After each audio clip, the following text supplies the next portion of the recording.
guys, isang mapagpalang malamig na hapon sa inyong lahat. Ngayong araw po ay Martes, 3 o'clock in the afternoon. At ang panahon ay napakalamig. Nasa 10 degrees ngayon dito sa Japan. Kaya yung araw makikita nyo guys, yan, ayaw lumabas yung araw. Madilim, last 3 pa lang, madilim na. So guys, bagong lahat, gusto ko manang batiin yung ating mga kababayan dyan sa Luzon, Visayas at Mindanao. Magandang araw po sa inyo lahat. Sa ating mga OFW sa iba't sulok ng mundo, magandang araw po sa inyo lahat. Sa ating mga viewers, silent viewers, organic viewers, at sa ating masugid na supporters, magandang araw po sa inyo lahat. Ang video natin for today ay magmo-motorride tayo papuntang Pusa City Hall at mayroon akong appointment ngayon doon. So guys, samahan nyo ko, let's go.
Okay guys, pupunta na tayo po sa City Hall at may appointment ako doon.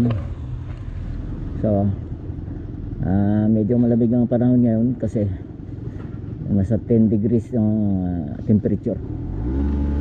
So let's go.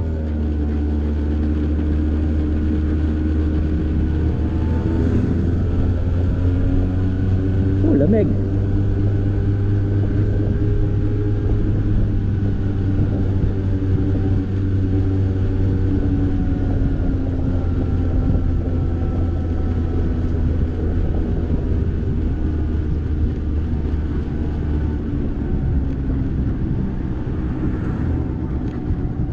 Kailangan guys pag winter, kailangan pag nagmotor ka talagang kailangan balot na balot ka kasi napakalamig.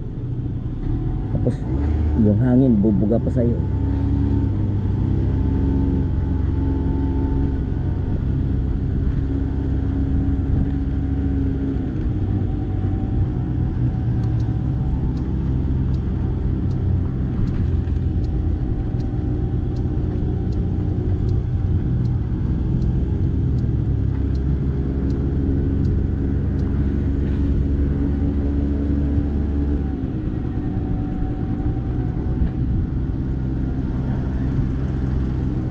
Nakakalat na yung mga dahon dito.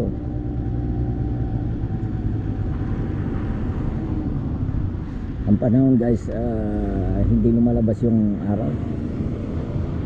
3 o'clock pa lang ng hapon pero madilim na. Ganun ang panahon dito pag winter.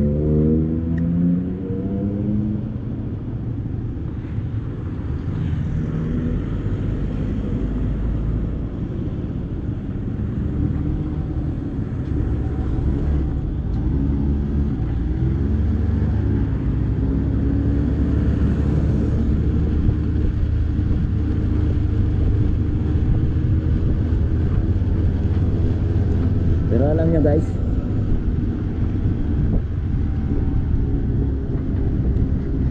mas gusto ko pa ng bumiyahe ng ano eh, ng malamig eh, kaysa yung mainit. Pag mainit, grabe yung init dito sa Japan. Nakakaano yung ano, nakakapanglambot, nanghihina yung katawan mo.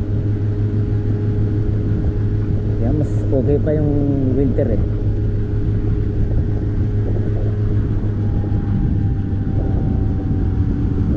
Mas okay sa akin yung taglamig.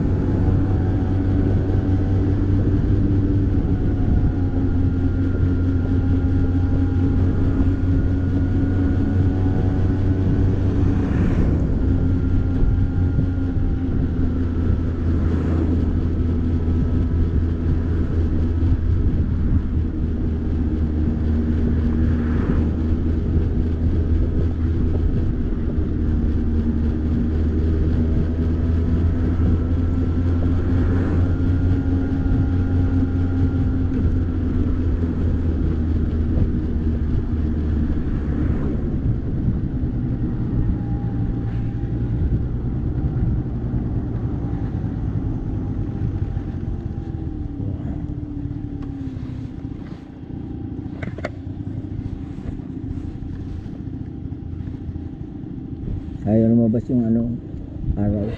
Andito yung araw.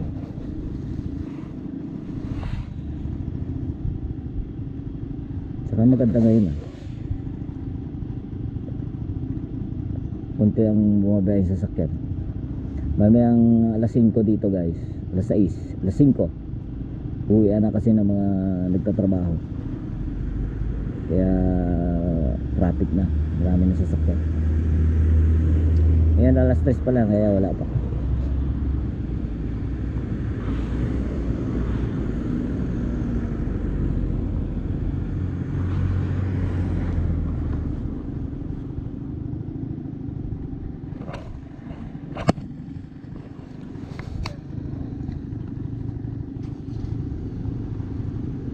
Mas gusto ko pang bumabiyahe ng ganito.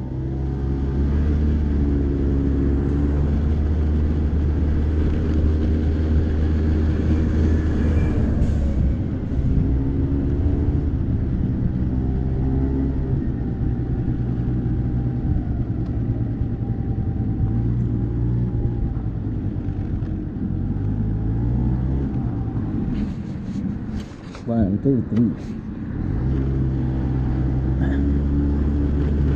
Kailangan hihinto tayo dyan sa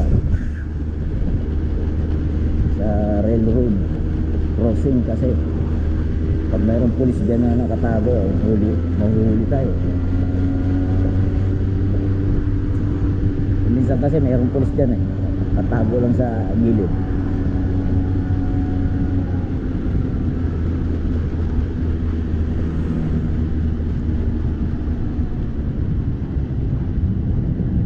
Lamig.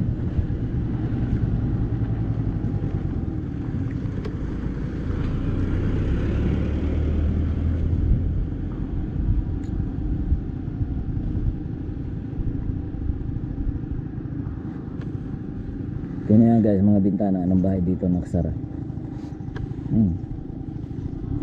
Dahil malamig eh.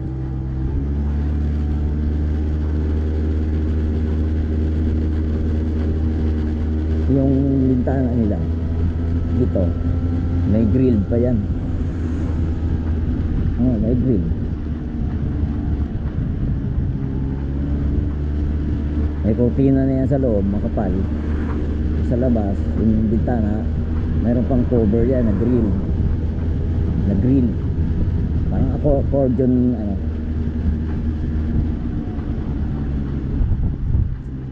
Para hindi talaga papasok yung lamig. Yung tinitirahan ko nga walang ganyan. Ayan, ganyan lang.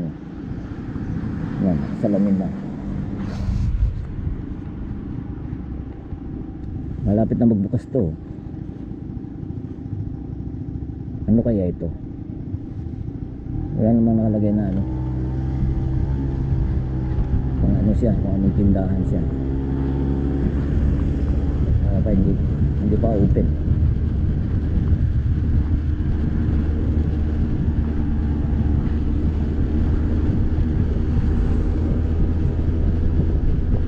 Baka mall. Yung mga mall dito guys maliliit, maliit lang, hindi katulad sa Pilipinas. Ang mall sa atin hektarya yung lawak ng ng area. Dito ayan, ganyan lang kalaki yung mall, maliit. Mahal kasing lupa dito guys.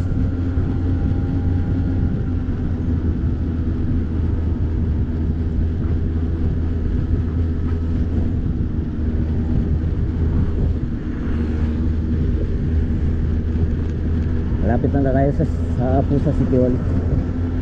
Ito na yung Pusa City Hall guys.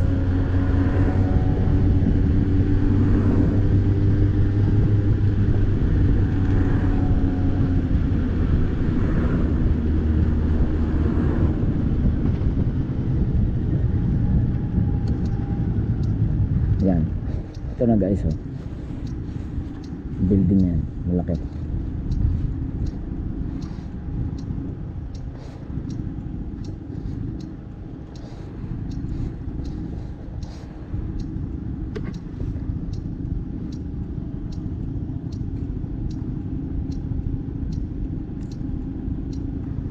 Meron lang tayong lalakaring papel dito, papeles, documents. Kailangan gawin natin tong documents na to kasi yan yung rules ng Japan. So, guys, ito na yung Pusa City Hall. Medyo itutur ko lang kayo dito sa taas. Ang ganda ng ano nito design ng City Hall na to. Merong ano sa taas. Bali dalawang building to, ayan. Ayan to, saka yung isa. Tapos diretso yan dyan. Sa ilalim nito may mga opisina yan. Ayan. Dito mayroon nagko-concert dito guys pag festival dito sa Pusa dyan. Mayroon sila, naglalagay sila ng stage dito. Ang ilalim nito guys, opisina. Dyan oh.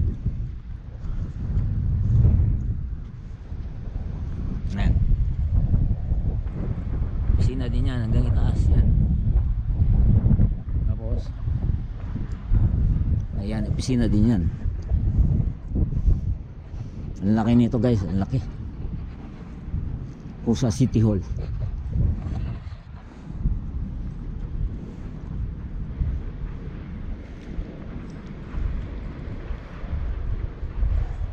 So, dyan yung ibaba oh.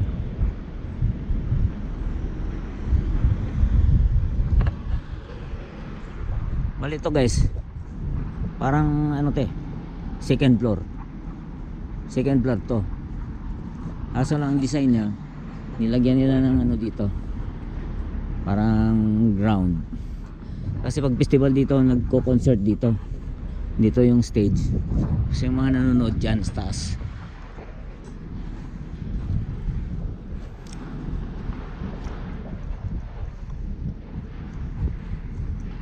Ang ganda ng pagka-design nitong City Hall na to. Ang ganda oh.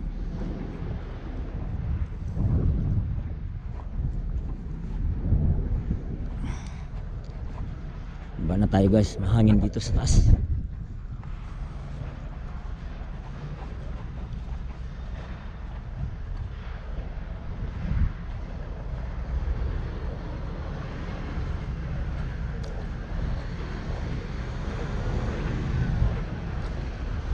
Okay.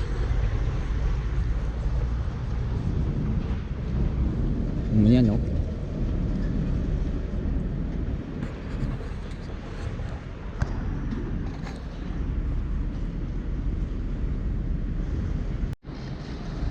So guys, papasok na tayo sa loob ng Pusa City Hall. Ito yung entrance. Yan.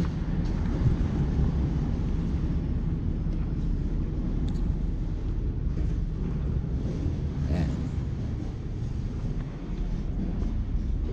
sa City Hall.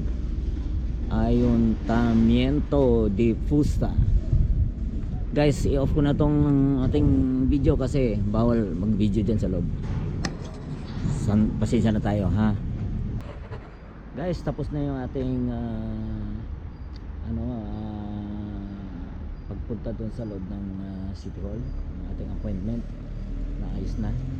Kompleto ko na. Nasagot ko na lahat yung mga kanilang tinatanong. So guys, ngayon pagkatapos ng natin sa City Hall appointment, pupunta naman tayo sa isang supermarket para mamili tayo ng ating pagkain. So samahan niyo ako, let's go! Guys, nakauwi na po ako ng bahay at natapos ko na lahat yung aking gagawin. City Hall, tapos namili ako ng pagkain ko. At ngayon nandito na ako sa bahay kasi madilim na po sa labas. 5 o'clock pa lang dito, madilim na. Kaya hindi na ako nag-outro doon sa sa labas. Dito na sa loob ng bahay kaya may ilaw dito. So guys, maraming salamat sa inyong pagsubaybay. Hanggang sa muli, kita-kita tayo sa aking next video. Bye bye and God bless.